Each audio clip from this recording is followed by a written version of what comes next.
John Tavares is the captain of the Toronto Maple Leafs. He is joining us now on the line. John, welcome to the show. I don't really have a question. It just felt really good to watch you guys play last night.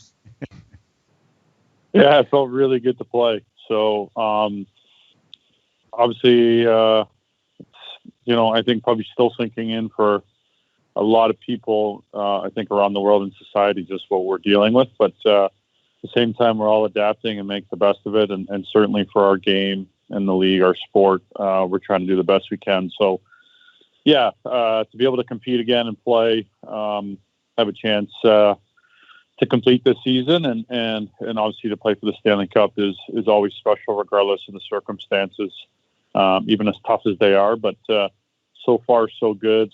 I think there's been a lot of great work done by the league and the PA just to make this a good experience and something of this magnitude. A lot of planning goes into this and usually a lot of time, but considering the time crunch, I think overall it's been a pretty positive start and just looking forward to obviously as we get closer to Sunday. So good start so far and looking forward to what's ahead. What was the most noticeable thing about playing inside the bubble? Most noticeable? Yeah. I don't know. No I fans think going into the other dressing room.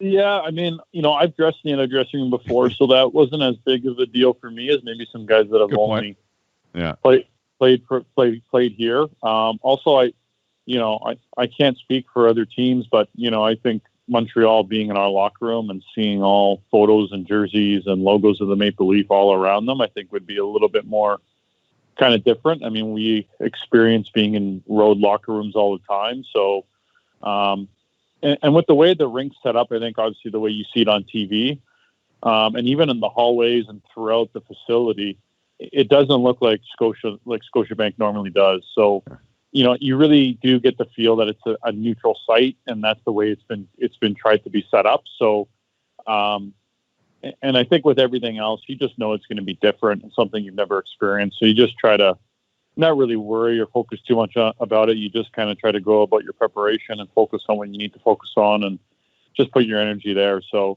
definitely a different experience. I think definitely warm-up was, I think, maybe the most odd and probably the first time you really experienced it. I mean, there's no fans. There's obviously different things visually. And I think even just for playing, you have to get some different depth perception and different feel for the way things kind of looked out there. But overall, I think, the league did a good job, at least to start here, and what we've seen with the way they set up the rink and tried to, do something different. And I think try to make it as normal and as comfortable as they could, especially, we're so used to full arenas and what that type of energy and excitement brings. And we certainly miss that. You can never replace it, but, we're trying to do the best we can to adjust and make the best of it. John Tavares of the Toronto Maple Leafs here on Tim and Sid. John, watching from home, the one thing that was kind of weird for me, John, I'm curious your view on this. The national anthem is where it got unique. No singer. I take it that's a moment where you guys normally kind of, for one of the only times in any given night, kind of soak in the crowd that's with you. Like what was that moment like? Yeah, I think that's a really good point. I agree. I think, there's obviously, I think as a player, there's a buildup of the whole day of how there's a lot of preparation, a lot of downtime, and a lot of thinking, a lot of prep going into preparing yourself for a game. And I think, the emotion and the energy of the crowd, even just everyone on their feet and hearing the anthem and obviously having the singer, kind of bring that type of energy. And it's kind of your last moments, like you said, to kind of soak in whatever you need to before that intensity of the competition begins. So it's certainly a little bit different, so I would agree that definitely had a different feel to it. So those are just the things that all those details that go into your day and that are part of the experience of playing in the NHL. And, that they're just, what the circumstances are what they are, and you have to adapt and know that different things are going to feel differently or look differently, and just kind of got to roll with it. John Tavares of the Toronto Maple Leafs joining us here on Tim and Sid, Sportsnet 360 and Sportsnet 59 of the Fan. John, I grew up playing for the Toronto Arrows in what was then the MTHL and now the GTHL. And I couldn't imagine going from one exhibition game to the playoffs. How do you guys get prepared to go from 0 to 100 and go from one exhibition game to a 5-game series at the National Hockey League level?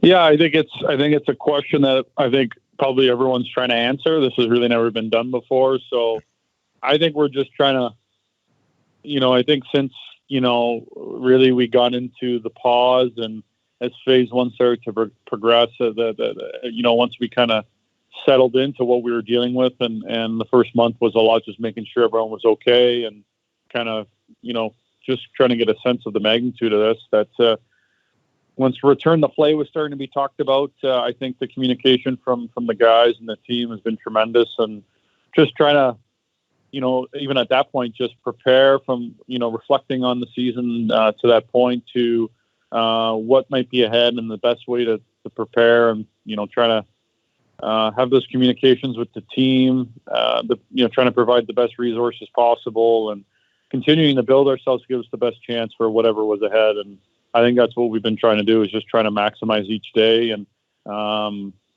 just knowing that it's going to be something different. So we're just trying to adapt and adjust and cover all bases as best we possibly can. And, we've had tremendous buy-in from the group all throughout this. So, phase two was a real positive time for us just because I think we had really strong numbers and the guys that weren't here right away, the communication was strong and they were working on things really well from where they were at. And training camp was, extremely thought out, extremely detailed. The effort and commitment was fantastic. So, we're just trying to do everything we can every day to just best prepare ourselves. And, you don't know how that's all going to translate in terms of, like you said, you go from one exhibition game into that type of intensity, that type of environment.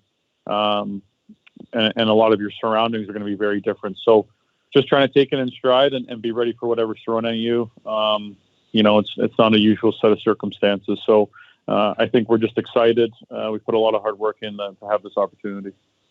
John Tavares of the Toronto Maple Leafs here on Tim and Sid. Leafs Blue Jackets game 1 goes Sunday in their best of 5 qualifier. John, how much hockey will you be watching when you're not playing hockey? Like tomorrow night when Columbus takes on the Bruins in their exhibition game, is it a situation the whole crew is going to get together? Like how is this going to work how much hockey you're going to consume when you're not out there? Yeah, I'll be watching quite a bit. I think as much as I enjoy playing it, I enjoy watching it. And certainly, not being at home and being in the hotel and with the guys quite a bit, it's very similar to when you're on the road in the playoffs and, when you got your off days or the night before the game, some team meals and the other playoff games are on and, you're in that type of environment or similar to when, some of the international events I played in, like the World Cup or the Olympics, there's games on all day. Obviously, the margin for error is really small. The intensity, the importance of each night is so critical. So, yeah, I think we'll be tuning in and taking in this experience and seeing what's going on around the league. And even just for myself, I enjoy watching the game. Always obviously been a big fan since I was a kid. So, yeah, I think a lot of the TVs will be on constantly with some hockey in the background. I'm sure we'll sprinkle in some PGA Tour, some baseball, NBA. Sports is all kind of coming back, so there'll be a lot to watch, but should be good. I was going to say, is there anything else to do in the bubble? Yeah, I saw our golf simulator was getting set up today. Oh, here we go. So there's that. There's a bunch of restaurants, whether it's at Scotiabank, in Maple Leaf Square, where we've already gotten to experience a couple team dinners and be able to do some things and get some really good food. A couple good restaurants inside the hotel here. There's the patio deck, and there's also another outdoor patio. I believe it's on front or just at the front of the hotel here at the Fairmont. So, and then you can shuttle over to Hotel X and the C&E setup. So, which we haven't done yet, but I think we might be looking into doing something there soon to take advantage of BMO Field and some of the amenities that they got over there. So, that's where, as I said earlier, I think the league and the PA have done a really good job to make this really accommodating, and have really tried to do the best they can to give us a lot of access to do many different things, to make this a really enjoyable and unique experience, something that we want to look back on and say, well, that was pretty good, even though it's not ideal kind of being in this kind of restricted format or concept, but there's certainly ways to take the most out of it, and so far so good. Well, you're going to need options because Jake Muzzin's not going to let anyone on the golf simulator. Like Muzzin's going to just take care. Trust me, he's already down there making sure his driver swing wasn't clipping the ceiling. So, he was pretty excited when he saw that going in this morning. Checking the clearance. Amazing. John, one day, McAuliffe, one day you and I will have our golf simulator. One day. If anyone's out there listening, we can advertise very well here on Tim and Sid. John Tavares joining us here on Tim and Sid, or if John knows a guy. John, I want to talk about on ice last night quickly before we let you go. Who, I don't mean to ask you to single people out, but if you could single maybe a few guys out, who stuck out for you in terms of your teammates last night? Well, I thought Morgan was pretty exceptional. I think knowing some of the things he was going through this year, I think the break was obviously great for him, and the way he was skating and moving, and the decision making. Obviously, some of the the way he can see the ice and some of the passes he made. I mean, the play he made to me on the first goal, just kind of laying it into an area, just kind of letting me walk into it, and just kind of having that touch to be able to, put the puck in such a good spot to make it easier for me, and such a good play walking the line, feeding Kerf for the nice deflection, and even his goal jumping in on the rush on the penalty kill, and just his all around game, retrieving pucks, breaking up plays. He looks solid kind of mid-season, and kind of what you expect from him. He's one of the best defensemen I played with. I don't think he gets enough credit, even though he is highly regarded around the league. And last year he had a all-world type of year. So good to see him kind of get some time to kind of recoup and take advantage of it. And the way he was skating and moving and playing, I thought was tremendous. I think there's probably been a lot talked about, and rightfully so, with the way Mickey's kind of put so much work and so much commitment in to his rehab, and to work so hard for this opportunity. He just genuinely loves the game and enjoys coming every day and putting his work in and just playing. And I think he's just scratching the surface. So I think it was very fitting for him to kind of open the scoring last night with the way he's kind of progressed and continue to elevate himself and use his rehab as kind of a benefit. It was a time for him to kind of start from scratch and really build himself up from what he learned over the first number of months, playing in the NHL and adapting to that. So, those two guys, played really well. I thought Freddie was sharp, made some really good saves and just really calm and in control. So, I thought those guys played well. And I think as a unit, as a team, for not playing for so long and not playing any exhibition games and some of the new things we've been trying to focus on and implement, they went fairly well, and guys were in sync and making good plays and having that chemistry. So it's a good one to build off of. That Mikheyev goal was a pretty nice feed from that 91 kid too. I think it was a pretty sweet pass from that 91 kid. Hey, listen, we know it's a different time for everybody, and we know that a lot of our minds are other places and trying to do the right things everywhere we go. But we appreciate you taking some time right now and doing this with us. Appreciate it. Best of luck and stay healthy. Okay. Thank you guys. You as well.